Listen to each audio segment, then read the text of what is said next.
नमस्कार, सुनिए सच में आपका स्वागत है। मैं हूं मुकेश कुमार। तो दोस्तों, शुरू करते हैं आज का सुनिए सच। आज की खास खबरों पर नजर डालते हुए, धरना देकर ममता ने दिया आयोग को जवाब, 2 बीजेपी नेताओं को नोटिस। यूपी में मंत्री तक को नहीं मिली एम्बुलेंस, अस्पतालों और श्मशानों में जगह नहीं।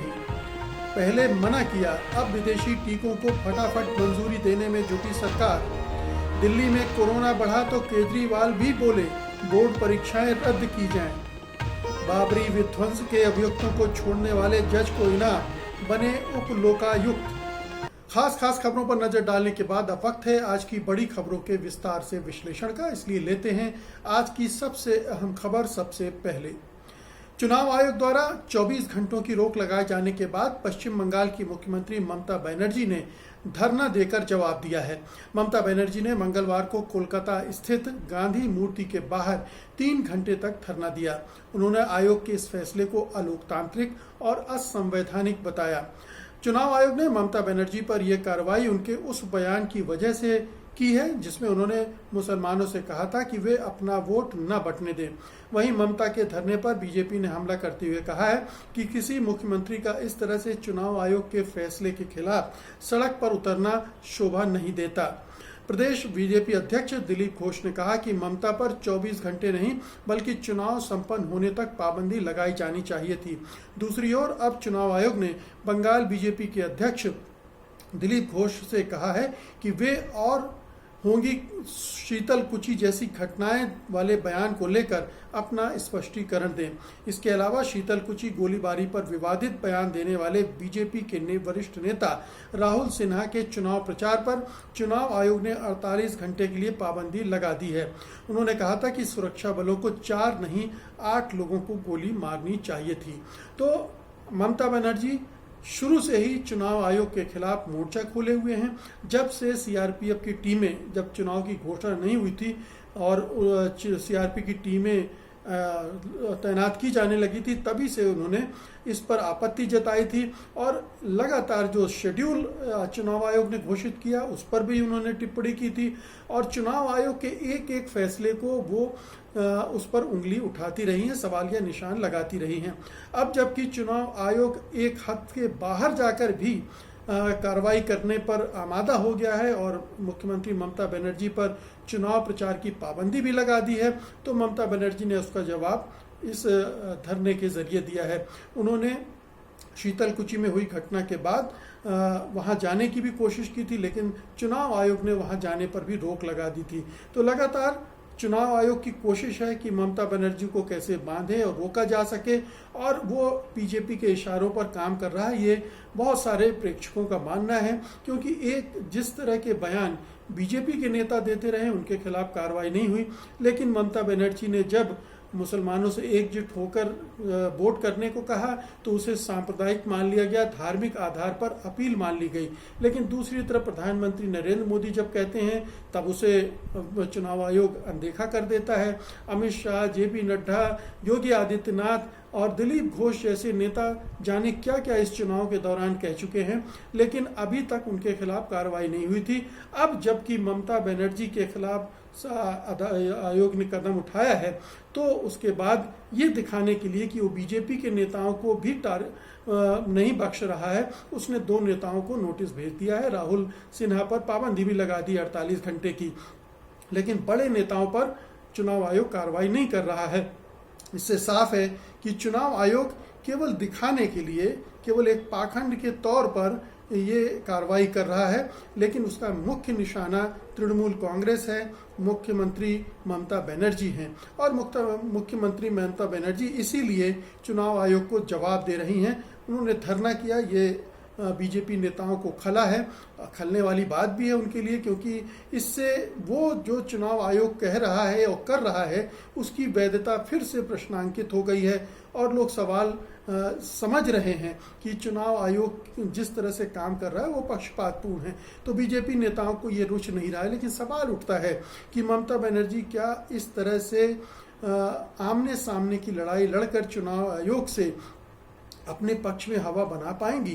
क्या इससे वो ये संदेश दे पा रही हैं कि चुनाव आयोग सचमुच में उनके खिलाफ है और वो हार नहीं रही हैं इसलिए ऐसा कर रही हैं क्योंकि एक मतलब ये भी निकाला जा रहा है क्योंकि उन्हें अपनी हार सामने दिख रही है। ये बीजेपी वालों का कहना है कि इसलिए वो इस तरह की गतिविधियां कर रही हैं, हरकतें कर रही हैं। तो सवाल उठता है कि क्या ममता बनर्जी अपने कार्यकर्ताओं में ऐसी धरने और इस तरह की मुद्रा अपनाकर जोश भर पाएंगी? क्या वो उन्हें बिल्कुल एक तरह से कहना चाहिए कि रणभूमि में बीजेपी और दूसरी पार्टी के कार्यकर्ताओं के मुकाबिल उस तरह से खड़ा कर पाएंगी आक्रामकता के साथ कि इस चुनाव के बाकी बचे जो 4 चरण हैं उसमें अपनी बढ़त को अपनी बढ़त बनाई जा सके। अभी 4 दौर के चुनाव में जो कुछ हुआ है उसके बारे में किसी को पता नहीं है, लेकिन ये ज़रूर कहा जा रहा है कि बीजेपी बहुत ही कड़ा मुकाबला दे रही है और तीसरा फ्रंट भी कहीं ना कहीं भी ममता बनर्जी को नुकसान पहुंचा सकता है। तो ये तमाम चीज़ें हैं जिससे निपटने के लिए ममता बनर्जी इस तरह की एक युद्ध वाली भूमिका में है, लड़ाई वाली भूमिका में है और वो अपने कार्यकर्ताओं में जोश भरने की कोशिश कर रही हैं। इसका क्या परिणाम निकलेगा ये तो हमें 2 मई को ही देखने को मिलेगा। अगली खबर का रुख करते हैं। कोरोना महामारी के फैलने से उत्तर प्रदेश में हालात बेकाबू होते जा रहे हैं। राजधानी लखनऊ में तो हालत ये है कि योगी सरकार को उसके ही मंत्री ने कटघरे में खड़ा कर दिया है। प्रदेश की राजधानी सहित ज्यादातर बड़े शहरों में मरीजों की भारी तादाद के चलते अस्पतालों में बेड नहीं बचे हैं, तो मृतकों के अंतिम संस्कार के लिए लंबी लाइनें लगी हैं और घंटों इंतजार करना पड़ रहा है। संक्रमितों की बढ़ती तादाद को देख सरकार ने निजी पैथोलॉजी लैब को जांच करने से रोक दिया है और सरकारी जांचें भी मुश्किल से हो पा रही हैं। लखनऊ के जाने माने इतिहासकार और पद्मश्री योगेश प्रवीण की मौत सोमवार को एम्बुलेंस न मिलने के चलते हो गई। प्रदेश सरकार में कैबिनेट मंत्री ब्रजेश पाठक ने स्वास्थ्य विभाग के उच्च अधिकारियों को लिखे पत्र में इतिहासकार की मौत का हवाला देते हुए कहा है कि उनके आग्रह के बावजूद एम्बुलेंस उपलब्ध नहीं हो सकी।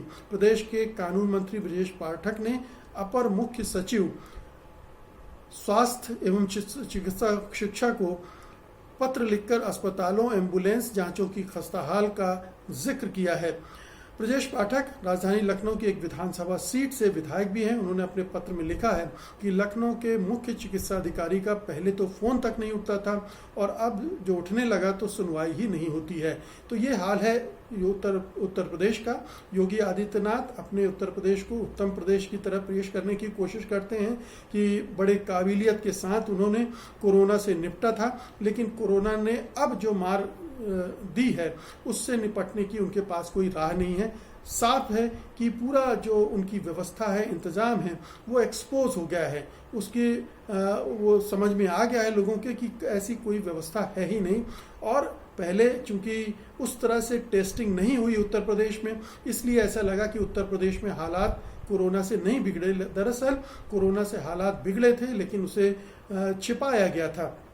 अब जबकि ये जो दूसरी लहर आई है वो ज़्यादा मारक है, ज़्यादा घातक है, इसलिए उसने पूरा उधेड़ के रख दिया है योगी सरकार की कारगुजारियों को, उसकी सफलता और असफलता के दावों को। और अब बहुत साफ है, जब उनका कैबिनेट मंत्री ही कह रहा है कि एम्बुलेंस नहीं मिल रही है जाने माने इतिहासकार योगेश प्रवीण को हॉस्पिटल ले जाने के लिए, तब आप समझ सकते हैं। पिछली बार भी हुआ था, चेतन चौहान जो नामी खिलाड़ी हैं, राज्य सरकार में मंत्री थे, उनको भी अस्पताल में दाखिल करते करते तक ही उनकी मौत हो गई थी। अस्पताल में उन्हें दाखिल नहीं किया जा रहा था, उन्हें पहचाना नहीं जा रहा था।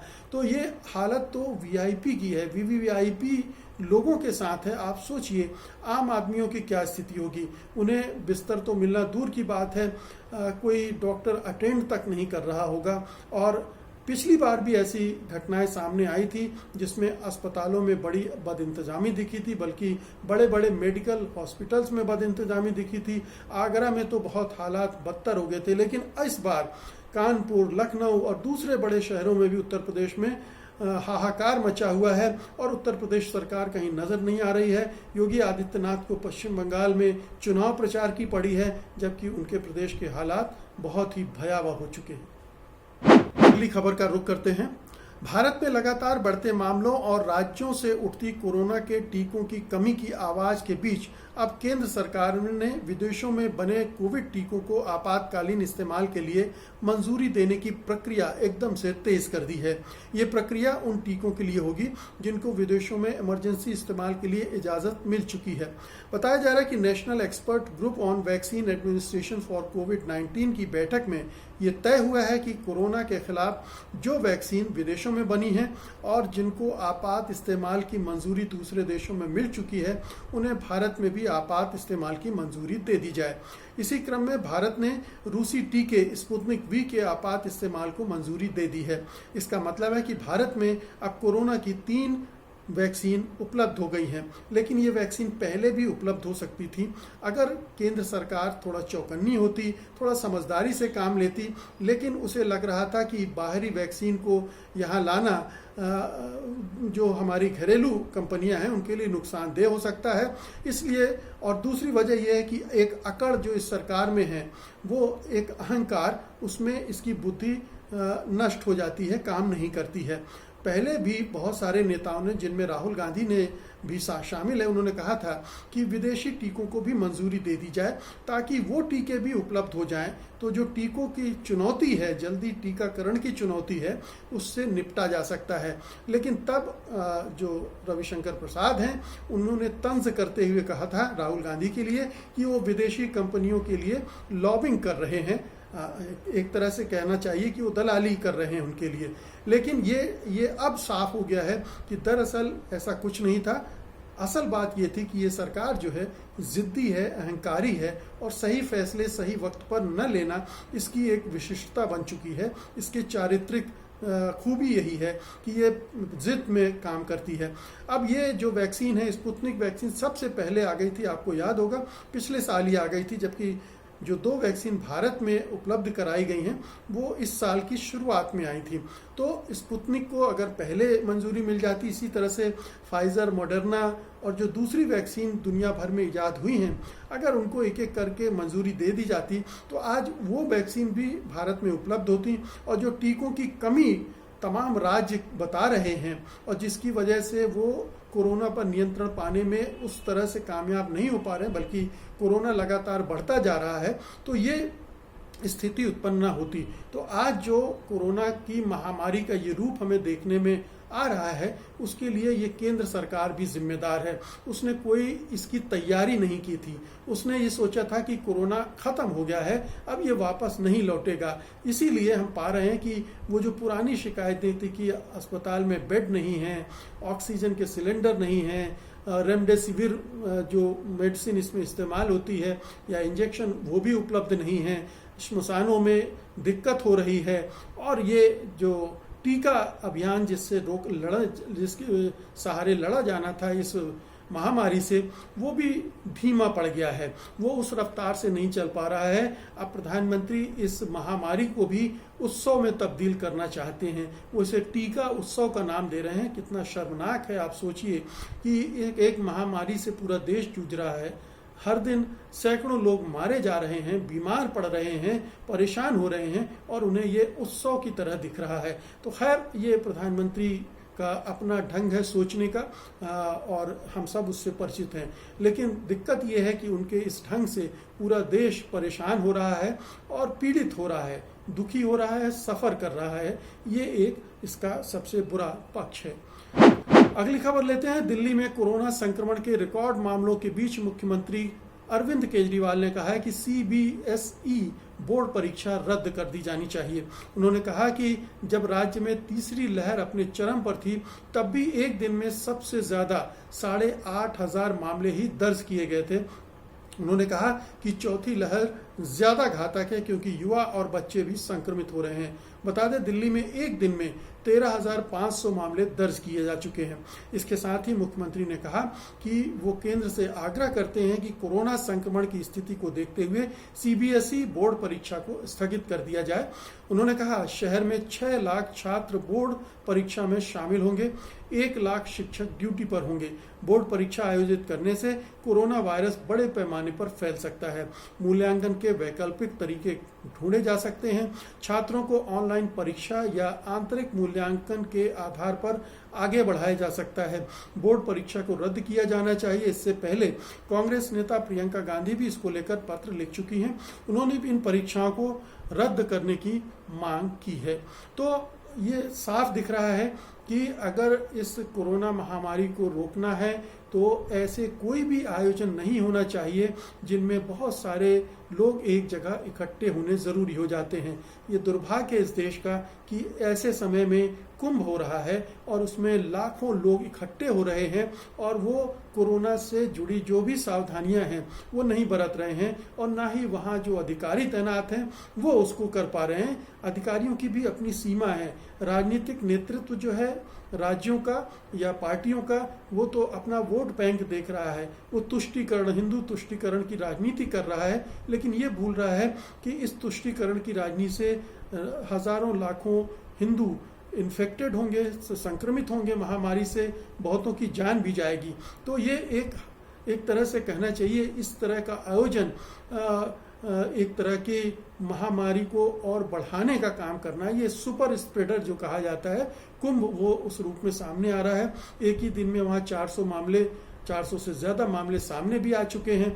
तो इस तरह की चीज़ों से बचा जाना चाहिए। चुनाव में जिस तरह से सैकड़ों, हजारों, लाखों लोगों की भीड़ उमड़ रही है और हमारे नेता, उनमें प्रधानमंत्री नरेंद्र मोदी और अमित शाह भी शामिल हैं, वो भी इन रैलियों को संबोधित करने जा रहे हैं, वो भी बिना मास्क के। तो आप समझ सकते हैं कि हमारा राजनीतिक नेतृत्व कितना गैर जिम्मेदार है। और अगर ये CBSE के एग्ज़ाम रद्द नहीं की जाते हैं तो इनकी गैर जिम्मेदारी का एक और नमूना होगा, क्योंकि 6 लाख बच्चे तो केवल दिल्ली में परीक्षा देंगे। पूरे देश भर में करोड़ों बच्चे इस परीक्षा में शामिल होते हैं और ये एक तरह से कोरोना को फैलाने का एक जरिया बन सकता है। इसलिए ये समझदारी इसी में होगी कि फिलहाल इसको स्थगित किया जाए। ऑनलाइन कोई सही तरीका नहीं होगा क्योंकि बहुत सारे बच्चे ऑनलाइन से जुड़े हुए नहीं हैं। जो गरीब बच्चे हैं या जो दूर दराज के इलाकों में रहते हैं उनके लिए संभव नहीं है कि ऑनलाइन की परीक्षा दें, ऑनलाइन के ज़रिए परीक्षा दें। आंतरिक मूल्यांकन ज़रूर एक रास्ता हो सकता है और उसको आजमाया जाना चाहिए, या फिर कुछ समय के बाद जब कोरोना काफ़ी नियंत्रित कर लिया जाए तब परीक्षाएं होनी चाहिए। हालांकि कोरोना कब नियंत्रण में आएगा ये कहना बिल्कुल असंभव लग रहा है और ये भी हो सकता है कि कुछ समय के बाद फिर वो दोबारा से आए। वैज्ञानिकों का और कहना है कि ये 2022 तक चल सकता है। तो परीक्षाएं स्थगित इतने लंबे समय तक के लिए नहीं की जा सकती, लेकिन ये तो हो ही सकता है कि आंतरिक मूल्यांकन के जरिए उन्हें प्रमोट किया जाए। आज की अंतिम खबर लेते हैं। बाबरी मस्जिद विध्वंस मामले में पिछले साल फैसला देने वाले जज सुरेंद्र कुमार यादव को उत्तर प्रदेश में उप लोकायुक्त बना दिया गया है। फैसला सुनाने के बाद यादव रिटायर हो गए थे।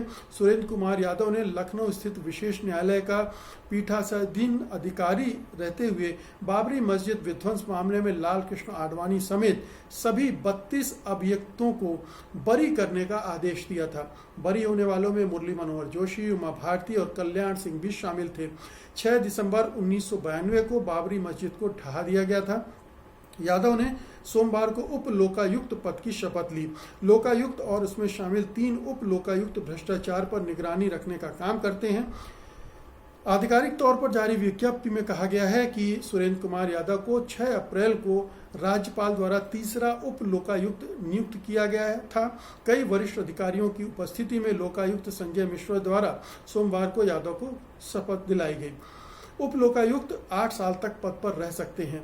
लोकायुक्त एक गैर राजनीतिक पृष्ठभूमि से होता है और एक वैधानिक प्राधिकरण के रूप में काम करता है, जिसमें मुख्य रूप से भ्रष्टाचार, सरकारी कुप्रबंधन या लोक सेवकों या मंत्रियों द्वारा सत्ता के दुरुपयोग से संबंधित मामले देखता है। तो इसके 2 पक्ष हैं। एक तो ये है कि किस तरह से ये सरकार बीजेपी ऐसे लोगों को पुरस्कृत कर रही है जो उसके पक्ष में फैसला सुनाते हैं। उनके नेताओं को चूंकि मुक्त किया गया था, हालांकि ये बहुत ही प्रश्नों से घिरा हुआ फैसला था क्योंकि बाबरी मस्जिद तो ढहाई गई थी और ये तमाम नेता वहाँ मौजूद थे।